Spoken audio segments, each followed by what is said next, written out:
Have you ever, looked up at the sky, seen those really long trails from jets just hanging there, and thought, is that just condensation? Or maybe, could something else be going on up there? And what if humanity isn't just thinking about tweaking the climate, but maybe, just maybe, already is, perhaps in ways we aren't really aware of?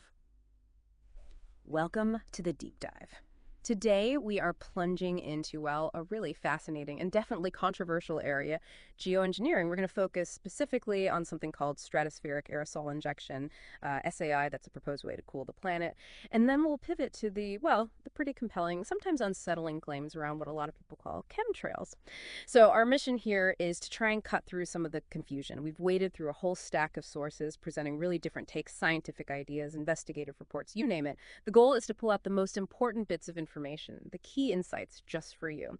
Think of it as a shortcut to getting up to speed on a really complex topic. Absolutely. Yeah. And that's the idea, right?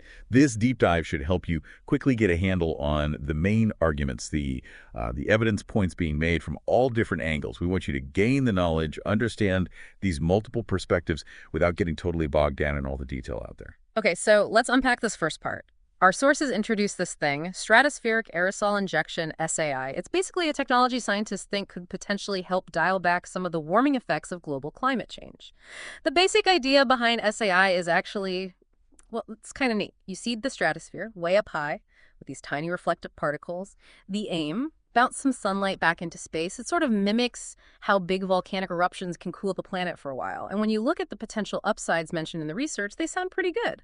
Limiting temperature rises, maybe reducing risks linked to higher temps, even buying us more time economically to shift away from fossil fuels.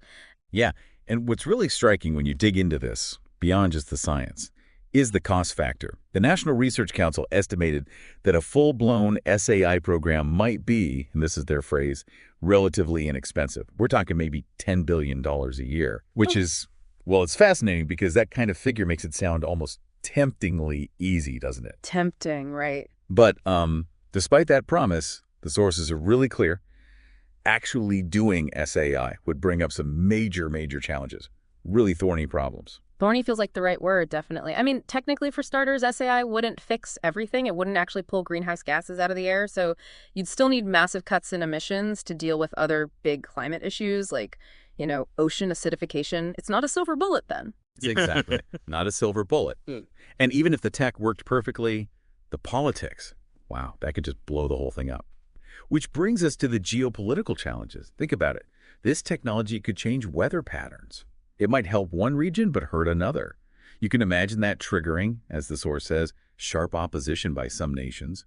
Global fights over who controls the thermostat, essentially. Oh, yeah. And doesn't that create a huge moral hazard, too? Like, on the policy side, the worry is that some countries might just say, great, SAI solves it, and then, back away from their commitment to carbon dioxide reductions. Yeah. That would totally undermine tackling the root cause, right? SAI becomes a dangerous distraction, not a helpful bridge. You absolutely nailed it there. And finally, there's this massive governance challenge. Like with other huge, potentially world-changing technologies, our sources point out that, quote, global norms and standards are lacking to guide the deployment and implementation of SAI and other geoengineering stuff. It's just completely uncharted territory in so many ways. Trying to get everyone on the same page globally for something this big, that's a monumental task. Okay, so we have SAI, this potential future solution, but it's packed with known problems and ethical dilemmas. But our deep dive wouldn't be complete if we didn't explore this totally different but weirdly connected idea. The claim that atmospheric intervention isn't just theoretical, that it might be happening secretly right now. This is where we get into what people often call chemtrails. And this is where, for many people, it gets really interesting. Often, the journey into these kinds of claims starts with just seeing something yourself. For one of our sources, it was an image, looked normal at first maybe, but it had a patent number on it. And when they looked it up, it apparently led straight to a name, CIA's Evergreen Air. That little detail kicked off a whole personal investigation, pulling in other things, like references to a video chemtrails exposed on Discovery, which this source says is extremely worth watching if you're looking into this. Yeah, and what's interesting is how these connections are made. The source dug up a court case involving Evergreen International Air or Evergreen International Aviation, end of quote. In that case, the plaintiff argued Evergreen, quote, used its role as a critical CIA contractor to gain an advantage over competitors. Now, we need to be really clear here. The case itself wasn't about spraying anything. But the source uses this link, the CIA connection to Evergreen, as a key piece in building their larger argument about potential covert activities. Right. So following that thread, the investigator checks out Evergreen Aviation's website. They described it as extremely basic, but significantly, weather modification was apparently listed right there as one of their services. That definitely stands out. And the website description of their multi-mission aircraft is, well, listen to this bit. It says the plane can support sensitive security and environmental missions. Okay? Then it says the aircraft's exceptional drop capabilities, loiter time, and size make it an ideal tool to perform challenging homeland security missions able to neutralize chemical attacks on military installments or major population centers. Drop capabilities. Neutralize chemical attacks. And that description connects right back to that patent number mentioned earlier, 7413145. It is assigned to Evergreen International Aviation. According to the source, this confirms their ability, or at least the patented design for the ability, to, quote, drop weather modification compounds from their planes, end quote. The source even points to images apparently showing the inside, the cargo hold design. Okay, so what exactly is claimed to be in these drops? The substance mentioned is nanolyzed aluminum. Nanolyzed meaning incredibly tiny particles, much smaller than regular dust. And that nano part is important to the claim, suggesting they could hang in the air longer, maybe get into biological systems easier, which is why the source calls it toxic to people and extremely toxic to the environment and plants in particular. This also connects to another claim you sometimes hear in conspiracy circles, that Monsanto developed genetically modified seeds specifically to be resistant to aluminum, suggesting, some kind of coordinated, sinister plan. Right. But on that specific point about the seeds, the source material we looked at actually provides a really important clarification. It states that while there's a patent for aluminum-tolerant plants, that patent is, quote, actually assigned to the United States of America as represented by the Secretary of Agriculture, not Monsanto. So that's a key distinction highlighted directly within the source material itself, which kind of adds a twist to that particular claimed connection. Okay, so these claims about evergreen, nano-aluminum, it paints a pretty alarming picture, and it leads into these broader, much more urgent warnings from people like Dane Wigington at geoengineeringwatch.org. He frames this whole thing not just as, like, a theory, but as an ongoing existential threat. And the proof that Wigington cites is, well, to him it's very direct. He points to, quote, up-close film footage of these jets spraying, turning on and off, period. That's the end of any debate on the matter. For him, seeing is believing, end of story.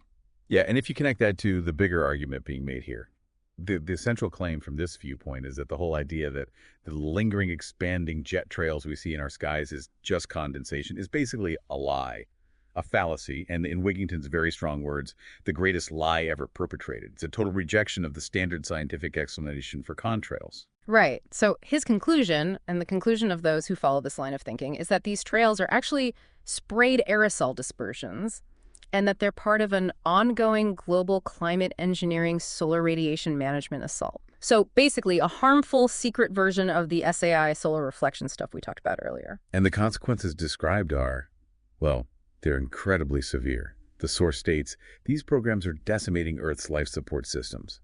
They go on to say they're nothing short of omnicide for planet Earth. Omnicide implying the killing of all life. It's a chilling term. And the conclusion is emphatic. They must be stopped. Yeah, it's powerful language. And this part of the source material wraps up with this really urgent call to action. It says things like, videos like this are the most exceptional of tools in the battle to reach a critical mass of awareness.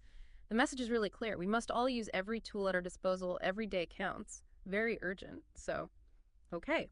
After exploring all that, what does it all mean for you listening right now? We've really covered a huge range of ideas today about messing with the atmosphere.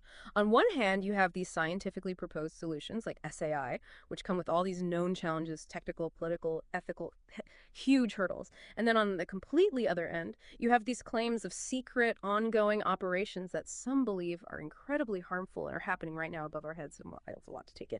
A really bewildering landscape of information. It really is. Yeah. And it just hammers home, I think, how vital it is in this day and age, with so much information flying around and misinformation too, that our ability to critically evaluate everything we hear is probably our most important skill, whether it's scientific proposal or, a more fringe claim. Because as these different sources really show, Knowledge isn't just about accumulating facts, right? It's about understanding them, questioning them, and figuring out what to make of it all.